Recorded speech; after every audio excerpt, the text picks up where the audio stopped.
1971년 봄 강원도 화천 온정리에는 유황 냄새가 떠돌았습니다. 마을 입구부터 하얗게 피어오르는 온천 김이 골목길을 감쌌습니다. 관광객들은 그 김을 따라 여관으로 모여들었습니다. 13살 이선영은 그 마을에서 가장 큰 여관 태화의 뒷뜰에 서 있었습니다. 손에는 빨랫감이 가득한 광주리가 들려 있었고 눈은 멍하니 하늘을 보고 있었습니다. 아버지가 죽은 지 석 달째였습니다. 선영아, 거기서 뭐 해? 어머니의 목소리가 들렸습니다. 선영은 고개를 돌렸습니다.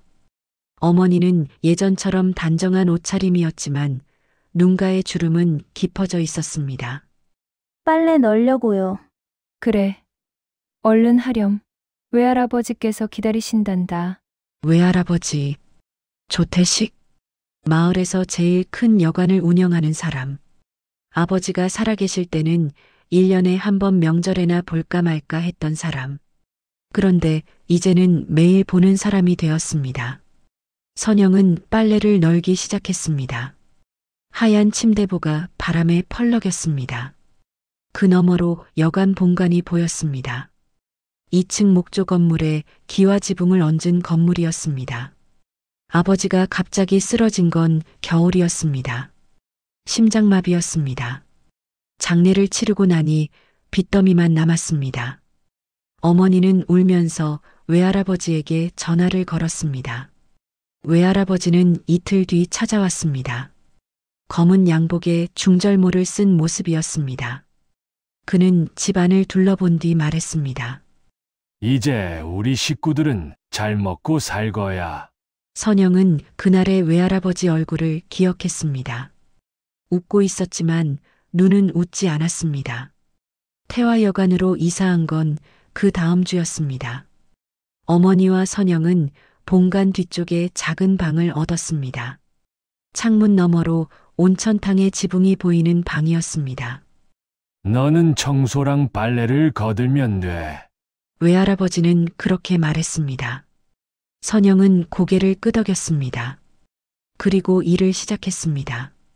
아침 6시면 일어나 복도를 닦았습니다. 손님들이 쏟은 술과 담배재를 치웠습니다. 점심때는 주방을 도왔습니다. 저녁이면 다시 빨래를 했습니다. 외할아버지는 낮이면 마을회관에 나갔습니다. 면장과 이야기를 나누고 동네 어른들과 술을 마셨습니다. 그는 마을의 유지였습니다. 선영은 그를 멀리서 지켜봤습니다. 그는 웃고 말하고 손님들을 맞이했습니다. 하지만 가끔 선영을 보는 눈빛이 달라질 때가 있었습니다. 그럴 때면 선영은 빨리 방으로 도망쳤습니다. 어느 날 밤이었습니다. 선영은 빨래를 마치고 방으로 돌아가던 길이었습니다. 복도는 어두웠습니다. 전구 하나만 깜빡이고 있었습니다. 선영아. 뒤에서 목소리가 들렸습니다. 선영은 돌아봤습니다. 외할아버지가 서 있었습니다. 손에는 소주병이 들려 있었습니다. 할아버지 방 좀 청소해 줄래? 선영은 고개를 끄덕였습니다. 외할아버지를 따라 2층 끝방으로 갔습니다. 방문이 열렸습니다. 안에서는 술 냄새가 났습니다. 그날 밤 선영에게 무슨 일이 일어났는지는 아무도 몰랐습니다. 선영은 새벽에 방으로 돌아왔습니다. 옷은 구겨져 있었고 머리는 흐트러져 있었습니다. 어머니는 자고 있었습니다. 선영은 이불 속으로 들어갔습니다. 몸을 웅크렸습니다. 눈을 감았지만 잠이 오지 않았습니다. 그 뒤로 선영은 말을 잃었습니다. 어른들이 말을 걸어도 고개만 끄덕였습니다. 웃지도 않았습니다. 그저 하루하루 일을 했습니다. 방 안에서 선영은 벽을 바라봤습니다. 벽에는 그림자가 드리워져 있었습니다. 온천탕의 불빛이 창문을 통해 들어와 만든 그림자였습니다. 선영은 그 그림자를 보며 생각했습니다. 저 그림자가 나보다 더 진짜 같아. 밤이 깊어갈수록 그림자는 커졌습니다. 그리고 선영은 점점 작아졌습니다. 1972년 여름은 유난히 더웠습니다. 온천 김과 여름 열기가 뒤섞여 마을 전체가 찜통 같았습니다. 선영은 14살이 되어 있었습니다. 그날도 선영은 뒤뜰에서 빨래를 하고 있었습니다. 뜨거운 물에 손을 담그고 빨래판에 옷을 문질렀습니다. 땀이 이마를 타고 흘렀습니다. 선영아, 2층 청소 좀 해라. 외할아버지의 목소리가 들렸습니다. 선영은 고개를 끄덕였습니다. 2층으로 올라갔습니다. 복도는 어제 술 냄새가 남아 있었습니다. 선영은 걸레를 들고 바닥을 닦기 시작했습니다. 마지막 방 앞에 섰을 때였습니다. 외할아버지의 방이었습니다. 문은 반쯤 열려 있었습니다. 선영은 숨을 멈췄습니다. 심장이 빠르게 뛰었습니다. 들어오너라. 안에서 목소리가 들렸습니다. 선영은 뒤로 물러섰습니다. 걸레를 던지고 계단을 내려갔습니다. 뛰었습니다. 여관을 나와 골목길로 갔습니다. 그리고 산으로 향했습니다.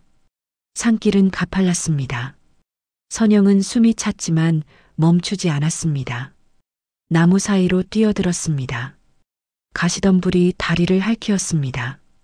그리고 쓰러졌습니다. 눈을 떴을 때 하늘이 보였습니다. 나뭇잎 사이로 햇빛이 흘렀습니다. 깨어났구나.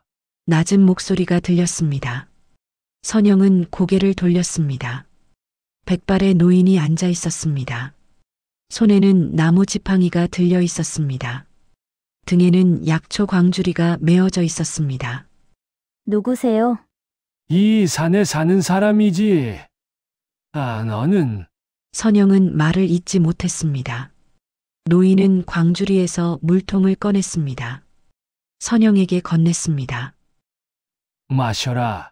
더위 먹었구나. 선영은 물을 마셨습니다. 목구멍이 시원해졌습니다. 여관집 아이지. 선영은 놀라 노인을 봤습니다. 어떻게 아세요? 마을 사람들 다 알지. 작은 마을이니까. 노인은 일어났습니다. 따라오너라. 이대로 두면 안 되겠다. 선영은 일어나 노인을 따랐습니다. 노인의 집은 산 중턱에 있었습니다. 돌로 쌓은 작은 오두막이었습니다. 안에는 약초 다발이 매달려 있었습니다. 앉아라. 선영은 마루에 앉았습니다. 노인은 약초를 꺼내 물을 끓였습니다. 이걸 마시면 몸이 나아질 거다. 선영은 그릇을 받았습니다. 뜨거운 약물을 한 모금 마셨습니다. 쓰디쓴 맛이 혀를 감쌌습니다. 할아버지는 누구세요? 박노인이라고들 불러. 이름은 중요하지 않아. 여기서 뭐 하세요? 약초를 캐지. 팔기도 하고 약도 만들어. 선영은 주변을 둘러봤습니다. 벽에는 여러 종류의 풀과 뿌리가 걸려 있었습니다. 이게 다 약이에요?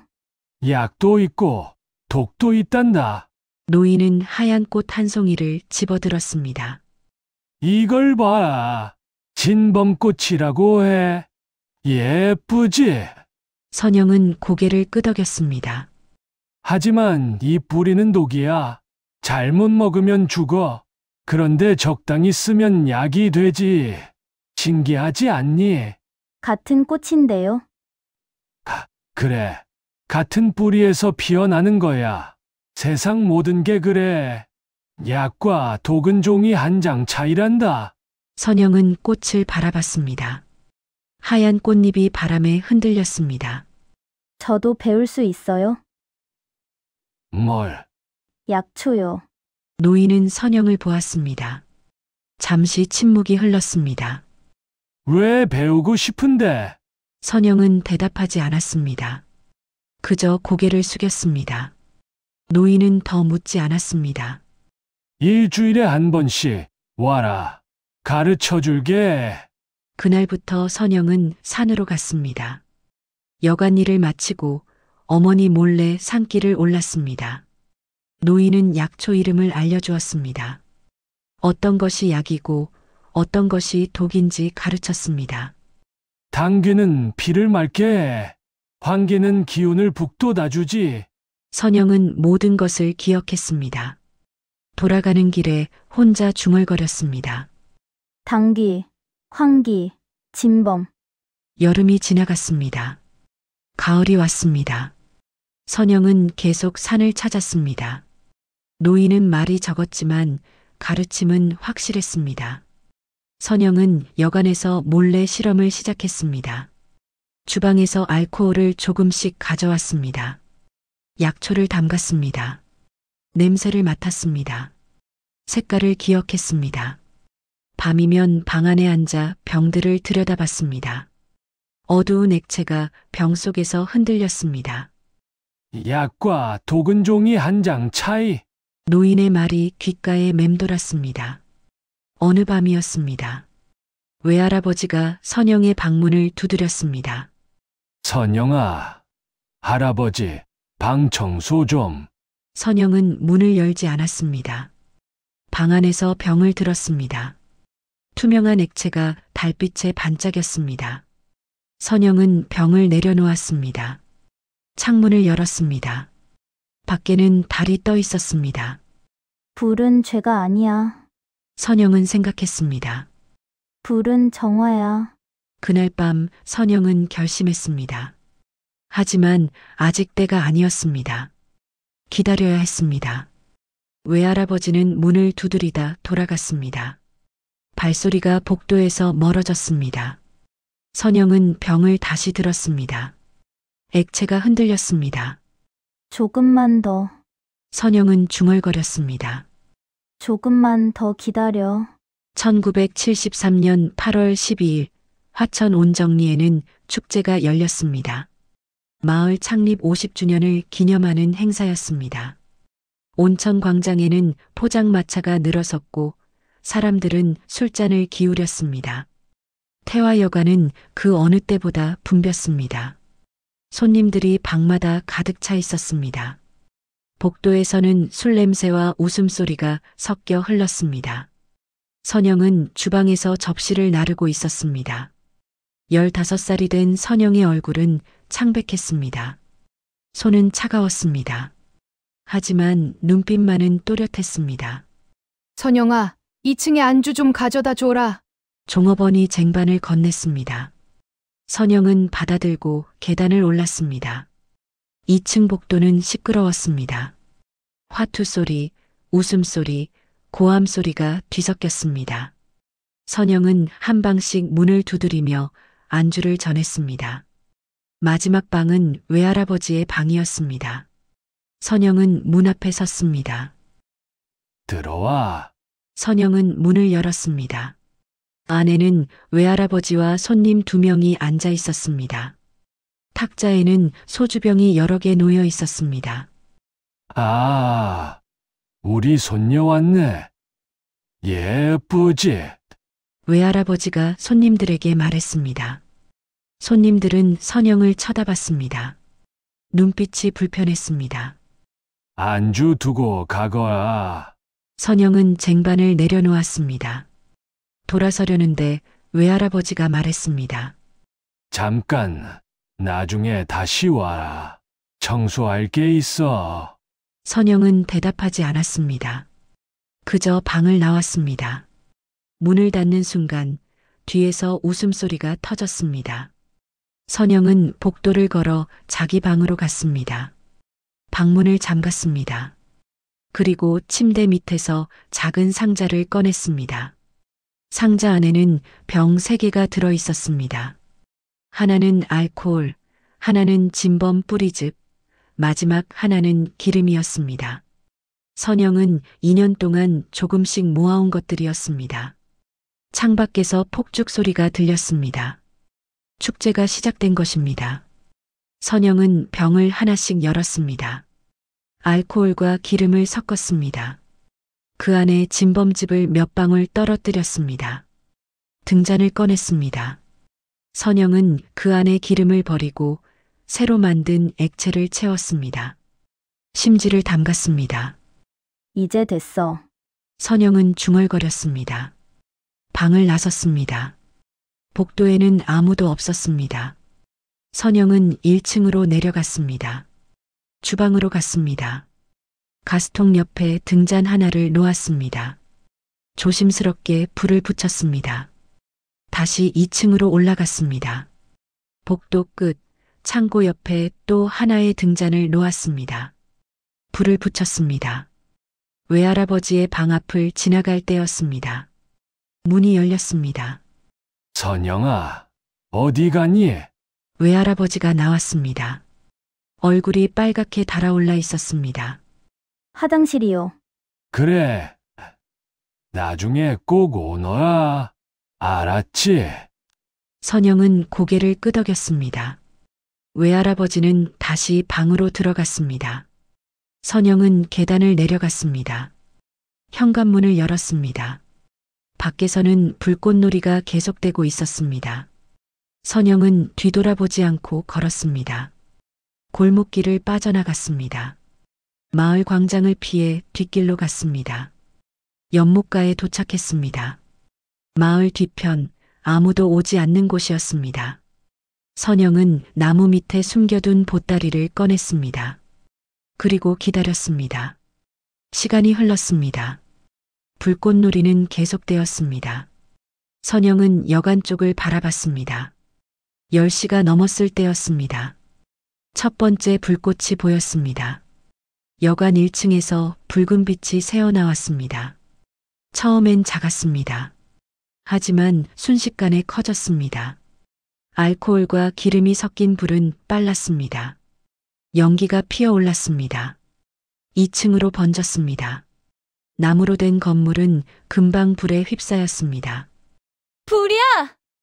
누군가의 비명이 들렸습니다. 태화여관에 불났다! 마을 사람들이 달려왔습니다. 물을 퍼날랐습니다. 하지만 소용없었습니다. 선영은 연못가에서 그것을 지켜봤습니다. 표정이 없었습니다. 눈물도 나지 않았습니다. 사람 있어요! 조사장님은요? 조사장님 못 봤어요? 비명과 고함이 뒤섞였습니다. 선영은 보따리를 들었습니다. 연못가를 떠났습니다. 산길로 향했습니다.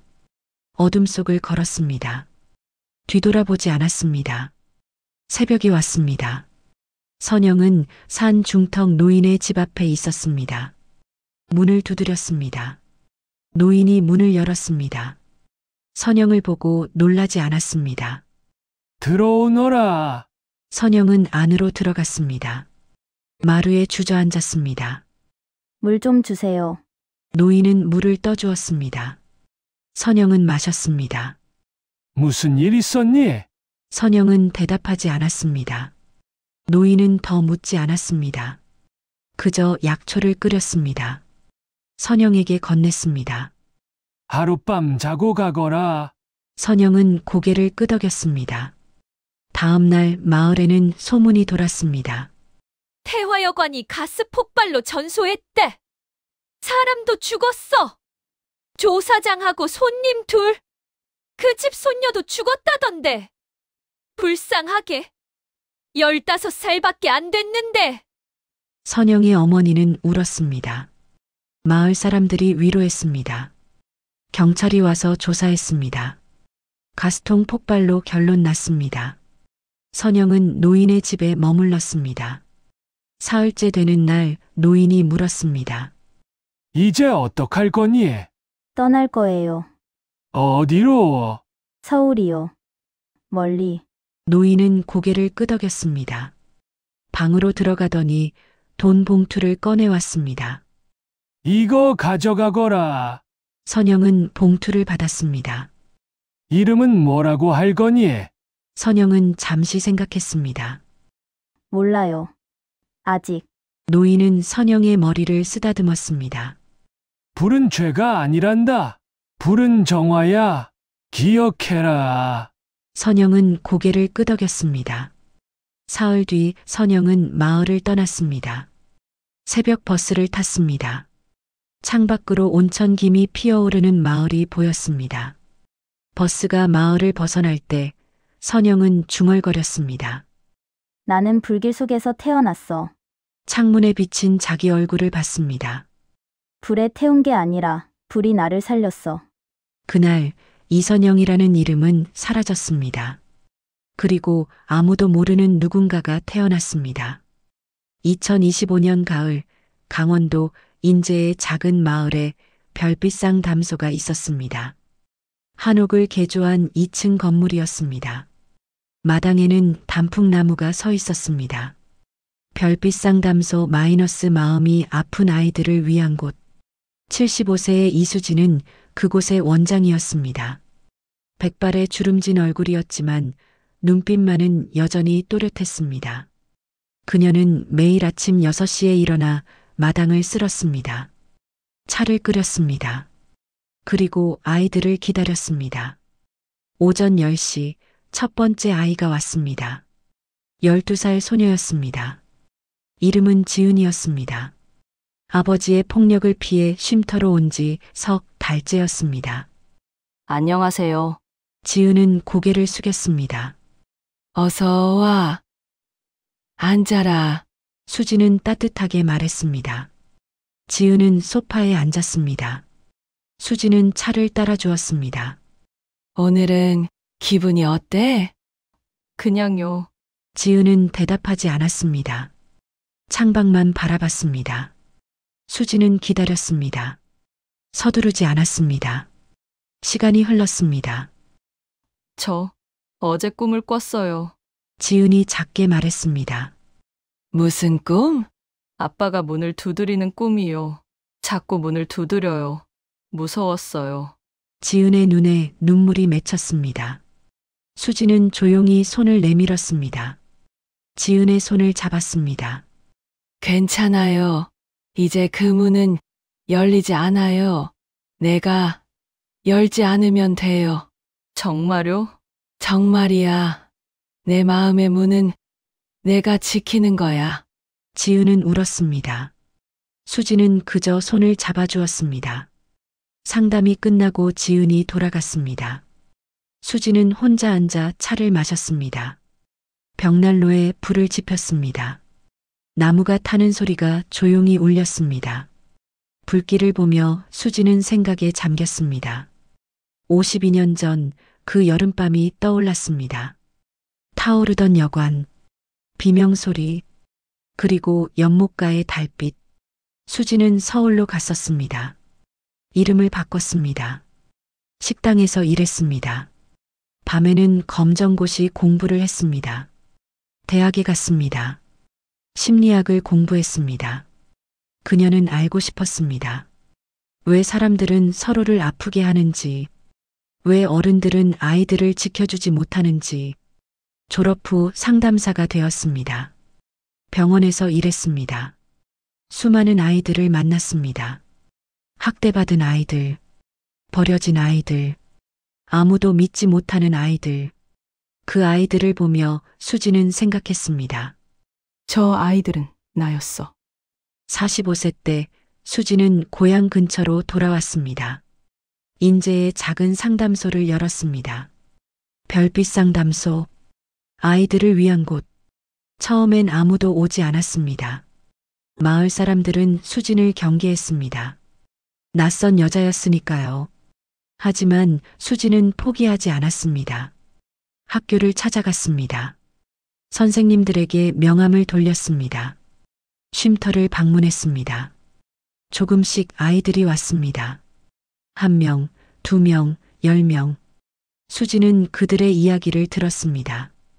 울음을 받아주었습니다. 침묵을 견뎌주었습니다. 괜찮아요. 불은 무섭지만 다시 따뜻해질 수도 있답니다.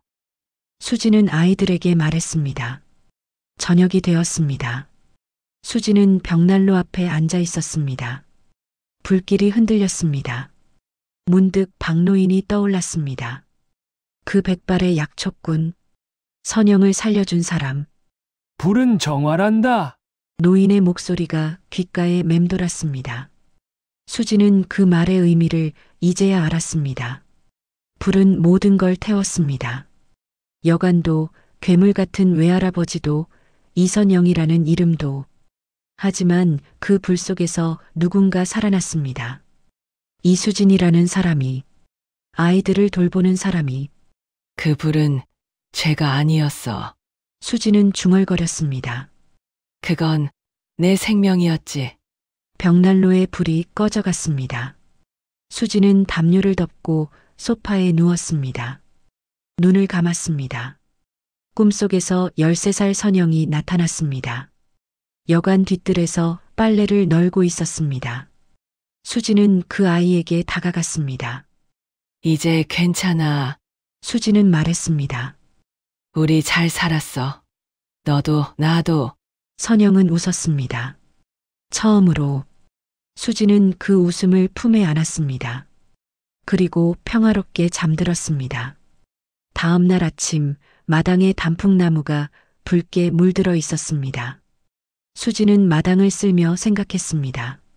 아이들이 올 것입니다. 지은이도 다른 아이들도. 그들은 또 올 것입니다. 또 아파할 것입니다. 하지만 수진은 알았습니다.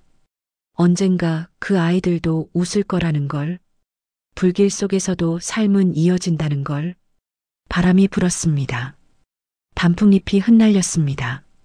수진은 빗자루를 들고 조용히 웃었습니다.